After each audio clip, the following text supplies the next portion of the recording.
आप सभी को गुड मॉर्निंग। मैं हूं आप सबों का दोस्त मोहम्मद मसगुल अंसारी और आप सभी देखना शुरू कर चुके हैं मेरा यूट्यूब वीडियो चैनल रजा एजुकेशन। मेरे प्यारे बच्चों और दोस्तों, आज जो वीडियो मैं आप लोगों के सामने लेकर उपस्थित हुआ हूं वो कक्षा 10 के विद्यार्थियों के लिए बहुत महत्वपूर्ण वीडियो है। आज का इस वीडियो में हम बात करेंगे गणित विषय में झारखंड बोर्ड परीक्षा 2021 में क्वेश्चन नंबर 13 में पूछे जाने वाले प्रश्नों के मॉडल क्वेश्चन के बारे में। तो इसलिए वीडियो में अंत तक बने रहें। पसंद आने पर वीडियो को लाइक जरूर कर दीजिएगा और यदि वीडियो बहुत ज्यादा पसंद आए तो अंत में चैनल को सब्सक्राइब जरूर कर लीजिएगा। तो मेरे प्यारे बच्चों और दोस्तों, कक्षा 10 के विद्यार्थी को ये बतला देना चाहता हूं, आपको जो जैक द्वारा झारखंड बोर्ड एग्जाम 2021 में प्रश्न पूछा जाएगा वो 1 से 30 तक रहता है। आपको 1 से 10 तक प्रत्येक प्रश्न 1 अंक का होगा, 2 से 15 तक प्रत्येक प्रश्न 2 अंक का होगा, 15 से 25 तक प्रत्येक प्रश्न 3-3 अंक का होगा और 26 से 30 तक प्रत्येक प्रश्न 6-6 अंक का होगा। तो मेरे प्यारे बच्चों और दोस्तों, मेरा वीडियो पहला टेस्ट संख्या 1 में हम लोगों ने 11 नंबर प्रश्न के बारे में चर्चा किया है। अगर आपने वो वीडियो देख लिया है तो झारखंड बोर्ड परीक्षा में क्वेश्चन नंबर 11 आप आराम से हल कर लेंगे। उसके बाद वीडियो टेस्ट संख्या 2 और 3 में बात किया गया क्वेश्चन नंबर 12। अगर आप वो वीडियो भी देख लिए हैं तो निश्चित रूप से आप क्वेश्चन नंबर 12 भी झारखंड बोर्ड परीक्षा का निश्चित रूप से हल करेंगे। और आज का वीडियो में हम बात करेंगे क्वेश्चन नंबर 13। तो उसका पहला पार्ट होगा, उसके बाद दूसरा पार्ट होगा। 2 पार्ट में इसको बतलाया जाएगा और वही प्रश्न बतलाया जाएगा जो झारखंड बोर्ड परीक्षा में आएगा। और ये कार्य मैं पिछले 7-8 साल से कर रहा हूं और मुझे 100% सफलता अभी तक मिली है। इसलिए आपको 13 नंबर में जो प्रश्न पूछे जाने वाले हैं झारखंड बोर्ड परीक्षा में, उसके संभावित प्रश्न आपको मैं आज इस वीडियो में बतलाने जा रहा हूं। ये क्वेश्चन नंबर 13 आपका अध्याय 6 से पूछे जाएगा और एक्सरसाइज 6.2 से लेकर 6.5 तक के एक्सरसाइज से कहीं से भी प्रश्न आपको करा सकता है। इसका प्रश्न जो बनेगा वो थेल्स प्रमेय का सहयोग से बन सकता है, या आपको प्रमेय 6.6 का प्रयोग होगा, या पाइथागोरस प्रमेय का एप्लीकेशन करना पड़ सकता है और उसका विलोम का भी, पाइथागोरस प्रमेय का विलोम का भी आपको उपयोग करना पड़ सकता है। यानी 6.1, 6.6 और 6.8 और 6.9 प्रमेय का प्रयोग करके आपको जो क्वेश्चन नंबर 13 में प्रश्न पूछे जाएंगे उस प्रश्न का आपका समाधान होगा। ये दिमाग में आप सेट कर लीजिए, आपको जो भी प्रश्न पूछा जाएगा 13 में तो यही 4 प्रमेय से बनेगा। 6.1, 6.6, 6.8 और 6.9, चाहे जो भी प्रश्न आपको दिया जाएगा क्वेश्चन नंबर 13 में 2 अंक का। तो जैसे ही मैं ब्लैक बोर्ड के सामने से हटूंगा आपको 3 प्रश्न दिखेगा जो क्वेश्चन नंबर 13 इस बार 2021 बोर्ड परीक्षा के लिए बहुत महत्वपूर्ण है। इसलिए आप पूरा क्वेश्चन को भली भांति समझेंगे और उसको खुद से पहले बनाएंगे मेरे प्यारे बच्चों और दोस्तों। उसके बाद पॉज बटन दबाकर खुद पहले बनाएंगे। उसके बाद फिर से आप वीडियो को आगे चलाकर हल जो बतलाया गया है उस हल को और आपने जो समस्या का समाधान किया है उसको दोनों को मिलान कीजिएगा और अगर सही मिल जाएगा तो आप अपने कॉपी में प्रत्येक सही आंसर में 2 अंक बैठाइएगा। और अगर आपने सही सारे सवाल का समस्या का समाधान कर लिए तो आप सोचिए कि जैक बोर्ड परीक्षा में जो लिया जाएगा 2021 में उसका क्वेश्चन नंबर 13 आप आसान से हल कर लिए। तो मेरी उम्मीद है कि मेरे प्यारे बच्चों आप ऐसा जरूर करेंगे। तो चलिए पहले आपको हम प्रश्न समझा देते हैं। आप देखिए, प्रश्न आपका क्लास 10 का है, टेस्ट संख्या 4 है, फुल मार्क्स आपका 6 है। 3 प्रश्न है। पहला प्रश्न आपका यह है कि ABC एक समद्विबाहु त्रिभुज है। ABC एक समद्विबाहु त्रिभुज है, यानी जिसकी भुजा 2 बराबर है, जिसमें आपको भुजा दिया हुआ है AC बराबर BC है। यदि उस त्रिभुज में ऐसा कंडीशन लगा हुआ है कि AB² बराबर 2AC² है, AB² बराबर 2AC² है, तो सिद्ध कीजिए कि ABC एक समकोण त्रिभुज है। आपको सिद्ध करना है तब वो त्रिभुज जो होगा वह एक समकोण त्रिभुज होगा। मेरे प्यारे बच्चों, दूसरा प्रश्न आप देखिए, आपको एक दो त्रिभुज दिया गया है। त्रिभुज ए बी सी समरूप है त्रिभुज डी ई एफ का, समरूप है और इनके क्षेत्रफल क्रमशः 64 सेंटीमीटर स्क्वायर और 121 सेंटीमीटर स्क्वायर है। यानी एबीसी का क्षेत्रफल कितना है 64 सेंटीमीटर स्क्वायर और डीईएफ का क्षेत्रफल कितना है 121 सेंटीमीटर स्क्वायर। और यदि उसमें एक कंडीशन एक भी दे दिया है कि एक भुजा आपको 11.2 सेंटीमीटर है, तो इसका ईएफ आपको ज्ञात करना है दूसरे त्रिभुज की भुजा। आपको वो चार प्रमेय में से कोई एक प्रमेय का प्रयोग करके और आपका ये समस्या का समाधान होगा। मेरे प्यारे बच्चों और दोस्तों, लास्ट क्वेश्चन है आपका, लास्ट वन आपका क्या है, एक त्रिभुज एबीसी है जिसकी भुजा बीसी पर एक बिंदु डी इस प्रकार स्थित है कि कोण एडीसी बराबर कोण बीएसी है। तो सिद्ध कीजिए कि एसीए स्क्वायर बराबर सीबी गुना सीडी है। तो मेरे प्यारे बच्चों, ये आपका प्रश्न था। अब आप इन्हें प्रश्न को आपको समझा दिया गया है, आप खुद से हल करें इसको, उसके बाद वीडियो को चला करके और आगे समस्या का समाधान देखेंगे जो मैं अब आपको बतलाने जा रहा हूं। तो मेरे प्यारे बच्चों, आप प्रश्न संख्या 1 में आप देखिए कि एक समद्विबाहु त्रिभुज दिया हुआ है। आपको एक समद्विबाहु त्रिभुज दिया हुआ है, ऐसा इस प्रकार दिया हुआ है, ए और बी और ये सी है। इस प्रकार आपको ये दो भुजा बराबर दिया हुआ है। देखिए ए सी कौन है ये और बी सी ये है। तो जो दिया हुआ उसको लिखिए, पढ़िए। दिया हुआ है कि ए बी सी एक समद्विबाहु त्रिभुज है जिसमें AC बराबर BC है और AB स्क्वायर बराबर 2AC स्क्वायर है। तो हमें सिद्ध करना है कि ABC एक समकोण त्रिभुज है। तो मेरे प्यारे बच्चों और दोस्तों, आपका जो प्रश्न दिया हुआ था कि एबीसी एक समद्विबाहु त्रिभुज है, हमने वो दिखा दिया कि एबीसी एक समद्विबाहु त्रिभुज है जिसका भुजा एसी और बीसी क्या है बराबर है और साथ में AB का स्क्वायर बराबर 2AC का स्क्वायर है। तो ये त्रिभुज को हमको समकोण त्रिभुज दिखाना है। तो मेरे प्यारे बच्चों और दोस्तों, त्रिभुज एबीसी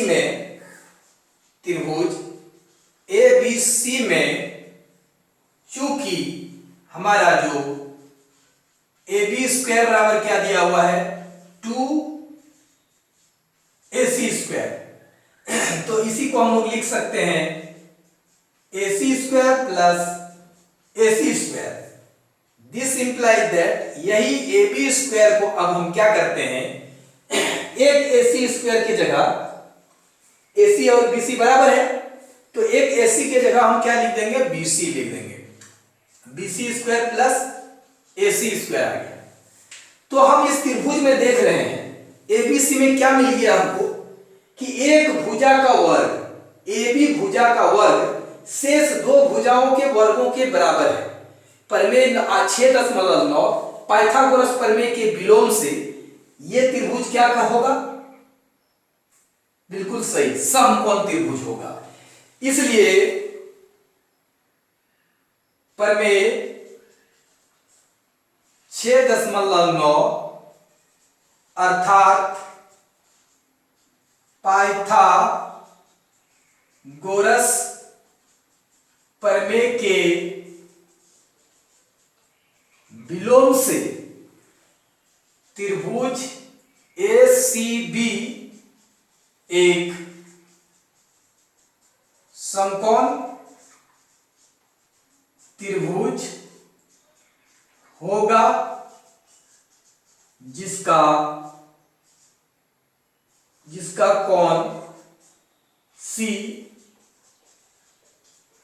समकोण होगा।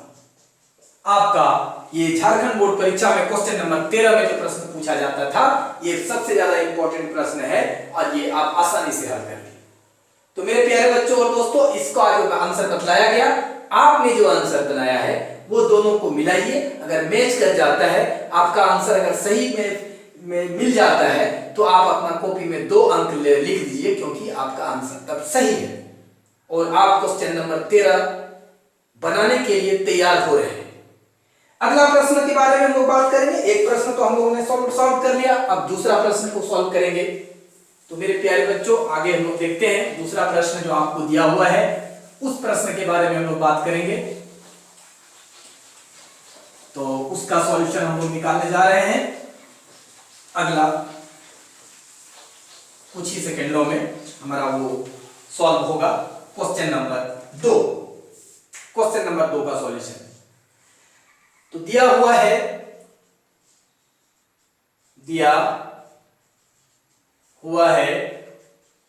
कि त्रिभुज ABC क्या है, समरूप है किसका, त्रिभुज DEF का,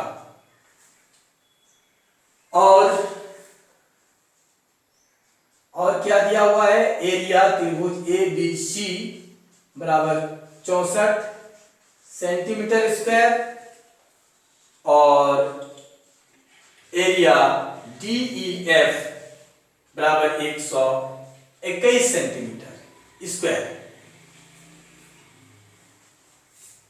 और क्या दिया हुआ है, तथा आपको ये भी दिया हुआ है कि BC बराबर 11.2 सेंटीमीटर है, तो EF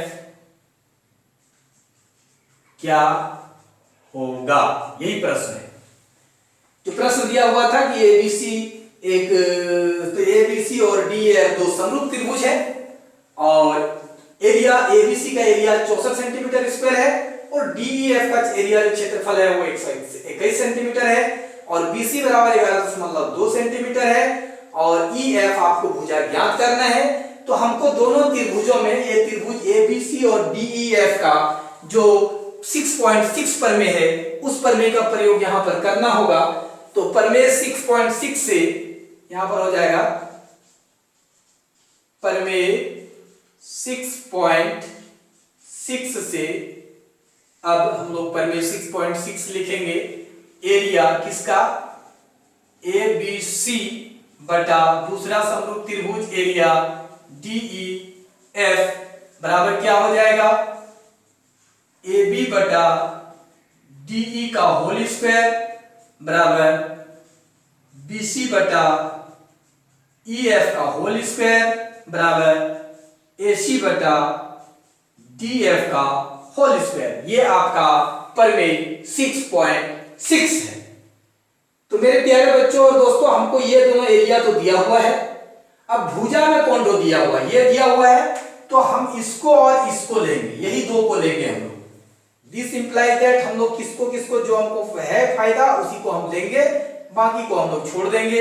एरिया और फिर एरिया DEF बराबर कौन छोड़ेंगे हम लोग, BC बटा EF का होल स्क्वायर, इसी को हम लोग लेंगे, बाकी ये दोनों को छोड़ देंगे, इसका हम लोगों को आवश्यकता नहीं है। अब इसका क्षेत्रफल को आप बैठाइए, कितना दिया हुआ है, 64 सेंटीमीटर स्क्वायर। इसका क्षेत्रफल को बैठाइए, 121 सेंटीमीटर स्क्वायर दिया हुआ है। BC का मान देखिए आपको 11.2 और सेंटीमीटर दिया हुआ है। EF का मान आपको नहीं पता है मेरे दोस्त, ये और ये आपका कट गया। तो दिस इंप्लाइज दैट अगर हम लोग इधर रूट लगा दें ऐसे करके, तो ये हो जाएगा 64, ये हो जाएगा 121 और इधर आ जाएगा 11.2 सेंटीमीटर और ये हो गया हमारा EF। आगे आप देखिए, दिस इंप्लाइज दैट आप 64 का वर्गमूल निकालिएगा, 8 निकलेगा और 121 का वर्गमूल निकालिएगा 11 निकलेगा। और इधर कितना है 11.2 सेंटीमीटर और नीचे कितना है आपका EF है। इसी को आप क्रॉस मल्टीप्लिकेशन कीजिए तो 8EF बराबर 11.2 गुना 11 और ये सेंटीमीटर में आ गया। तो दिस इंप्लाइज दैट आपका EF बराबर 11.2 गुना 11 सेंटीमीटर बटे 8 हो गया। 8 से इसको काटिए 8 एकम 8 हो गया 0.8 जो कि 32 हो गया। तो दिस इंप्लाइज दैट EF मेरे प्यारे बच्चों और दोस्तों 1.4 14 को गुना कीजिएगा 4 5 1 हो जाएगा 15.4 सेंटीमीटर। आप इसको गुना करेंगे तो आपका रिजल्ट आ जाएगा मेरे प्यारे बच्चों और दोस्तों।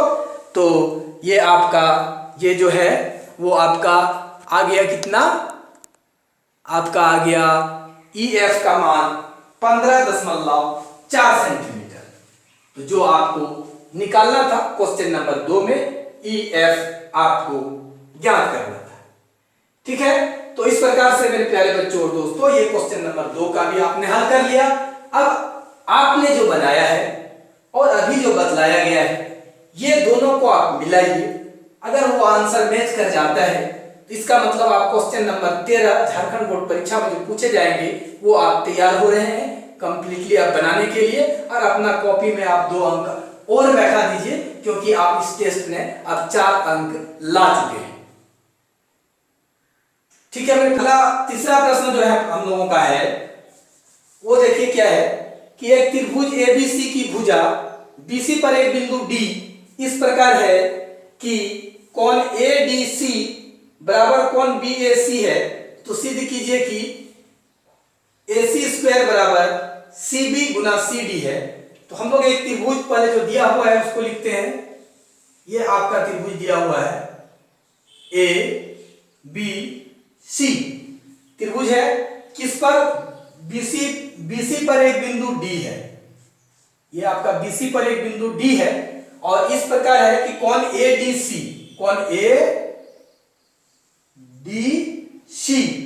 ये कोण बराबर होगा कोण BAC ये पूरा कोण बराबर है।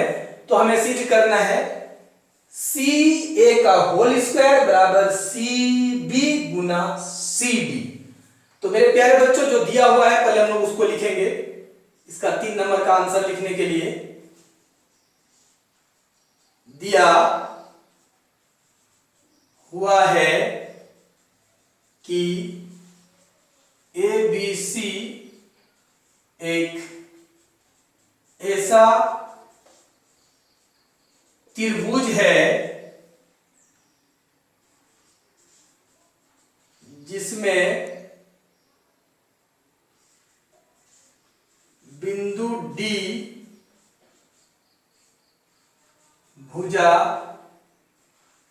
BC पर इस प्रकार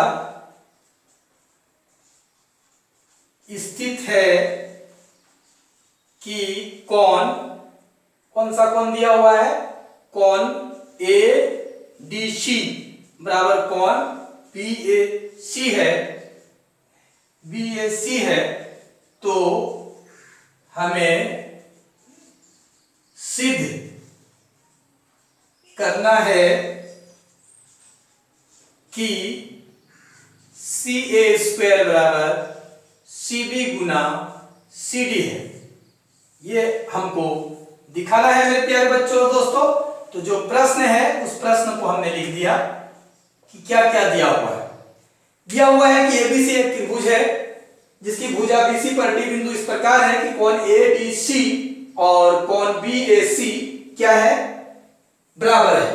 तो हमको सिद्ध करना है कि AC² बराबर होगा CB गुना CD। तो मेरे प्यारे बच्चों और दोस्तों अब हम लोग बात करेंगे अब त्रिभुज हम लोग ले लेते हैं कि अब यहां पर हम लोग त्रिभुज ले लेते हैं। त्रिभुज CAB बराबर त्रिभुज CAB और दूसरा ले लेंगे त्रिभुज सी डी, त्रिभुज सी डी ए में। ये दोनों त्रिभुज में हमने क्या देख रहे हैं, तो देखिए आपको जो कोण दिया हुआ है, कोण क्या दिया हुआ है कि कोण बी ए सी, यहां से कोण बी ए सी, कोण बी ए सी बराबर क्या दिया हुआ है, कोण डी ए डी सी, कोण ए डी सी कहां से, तो ये आपको दिया है, ये आपको क्या है दिया हुआ है। और कोण सी दोनों में क्या है, उभयनिष्ठ है, कोण सी क्या है, उभयनिष्ठ है। तो ए समरूपता नियम से, ए समरूपता नियम से दोनों त्रिभुज, कौन, त्रिभुज CAB, त्रिभुज CAB बराबर हो जाएगा, समरूप हो जाएगा त्रिभुज CDA। ये दोनों हम लोग का समरूप निकल गया, यानी कौन कौन त्रिभुज, CAB और CDA में दोनों त्रिभुज क्या हुआ, ये दोनों समरूप है। तो आप कहेंगे कि सर आप कैसे ले लिए कि ये त्रिभुज लिए हम लोग, ABC ने लेके CAB लिखे, क्यों लिखे हम, यहां पर देखिए CA था CA को हमने यहां लिख दिया। अब त्रिभुज में एक बिंदु और चाहिए, तो CA के बाद कौन बचा, B बचा, इधर वाला क्लियर हो गया। इधर वाला त्रिभुज में यहां देखिए CD, क्या CD जो है वो कहां है, CD है, इस त्रिभुज में छोटा वाला में लेना है, ये CD है, तो बाकी दूसरा बिंदु कौन हो जाएगा, A हो जाएगा। तो CD और A ले लिए, और उसमें हम लोग कोण का जो दिया हुआ था वो निकाल के, दो कोण बराबर है तो ए समरूपता नियम से दोनों त्रिभुज क्या हो गया, समरूप हो गया। तो इसलिए आप भुजा का अनुपात भी ऐसे लिखिए, देखिए CA बटा कौन होगा, CD होगा, बराबर AB बटे में कौन होगा, DA, बराबर AB CB, ये CB बटे कौन होगा, CB, तो CA हो गया। तो दिस इंप्लाई दैट, यहां पर देखिए इसमें और इसमें दोनों में CA है, तो ये दोनों को रखिए CA बटा CD बराबर CB बटा CA हो गया। अब ये दोनों को क्रॉस मल्टीप्लिकेशन कर दीजिए, तो CA और CA गुना करेंगे कितना हो जाएगा, CA का स्क्वायर हो जाएगा। उसके बाद इधर क्या है, CD और CB, CD गुना CB, जो आपको सिद्ध करना है, देखिए CA स्क्वायर बराबर CB गुना CD, तो पहले CB है तो पहले CB लिख दीजिए। This imply that CA square, पहले आपका CB लिखा हुआ है तो CB गुना CD लिख दीजिए, और इस प्रकार से आपने ये इस प्रश्न का सॉल्यूशन निकाल दिया है। तो इस प्रकार से आप प्रश्न संख्या 13 झारखंड बोर्ड परीक्षा में आपको पूछे जाएंगे, तो इस प्रकार का प्रश्न रहेगा। तो इसमें हम लोग आज 3 प्रश्न के बारे में बात किए हैं, और अगला वीडियो में 3 प्रश्न के बारे में बात करेंगे। और ये 6 प्रश्न में से ये पूरा संभावना है, 99% चांस है कि वही 6 प्रश्न में से एक प्रश्न आपको झारखंड बोर्ड परीक्षा 2021 में आएगा। तो मेरे प्यारे बच्चों और दोस्तों, इसका आपने मिलान, मुझे उम्मीद है कि आपने मिलान किया होगा। अगर सही आपको मिल गया है तो 2 अंक और बैठा दीजिए। तो आज का टेस्ट में आपको 6 अंक में से कुल 6 अंक मिल जाएंगे, और कहीं अगर गलतियां हैं तो उसे जरूर सुधार दीजिए। और इसको हर हाल में ये क्वेश्चन को आपको 6 प्रश्न को पढ़ना है अब झारखंड बोर्ड परीक्षा में अच्छे अंक लाने के लिए। तो मेरे प्यारे बच्चों और दोस्तों, मुझे पूरा उम्मीद ही नहीं, पूरा विश्वास है कि आप लोगों को वीडियो जरूर पसंद आया है। और अभी तक अगर वीडियो को लाइक नहीं किए हैं तो प्लीज इसे लाइक कर दीजिए, और मेरा यूट्यूब वीडियो चैनल राजा एजुकेशन को अगर सब्सक्राइब अभी तक नहीं किए हैं मेरे प्यारे बच्चों और दोस्तों, तो इसको सब्सक्राइब जरूर कर लीजिए। ये बिल्कुल फ्री होता है मेरे दोस्त, इसमें कोई पैसा या शुल्क नहीं लगता है। जैसे ही लाल कलर से लिखा हुआ सब्सक्राइब बटन को क्लिक करेंगे मेरे प्यारे बच्चों और दोस्तों, बगल में आपको एक बेल आइकन की घंटी बनी हुई दिखाई देगी। जैसे ही आप उस घंटी को टच करेंगे 3 ऑप्शन आएगा, जिसमें सबसे ऊपर में ऑल होगा। अगर आप उन्हें टच कर देते हैं तो आपके ऐसा करने से ये फायदा मिलेगा कि आप मेरा यूट्यूब चैनल से डायरेक्ट जुड़ जाएंगे। जिससे ये बेनिफिट होगा कि मैं जो भी वीडियो बनाकर अपना YouTube चैनल पर अपलोड करूंगा उन सारे वीडियो का नोटिफिकेशन सबसे पहले आपके मोबाइल पर जाएगा। इसका अर्थ ये हुआ कि मेरा चैनल का अपडेट आपको मिलता रहेगा और इस लॉकडाउन में आप सबसे पहले वीडियो देखकर अपने सिलेबस को पूरा करके आगामी होने वाले अपने वार्षिक माध्यमिक परीक्षा 2021 में अच्छे अंक हासिल कर सकते हैं। और मेरे प्यारे बच्चों और दोस्तों, वीडियो का लिंक अपने दोस्तों अपने साथियों के बीच में भी जरूर से जरूर कर दें ताकि वो भी इस लॉकडाउन में इस वीडियो का फायदा उठाकर अपने सिलेबस को पूरा करके आगामी होने वाले अपने वार्षिक माध्यमिक परीक्षा 2021 में अच्छे अंक हासिल कर सके। तो अंत में आप सभी दोस्तों और मेरे प्यारे बच्चों को अंत तक वीडियो देखने के लिए मैं दिल से बहुत बहुत धन्यवाद देता हूँ।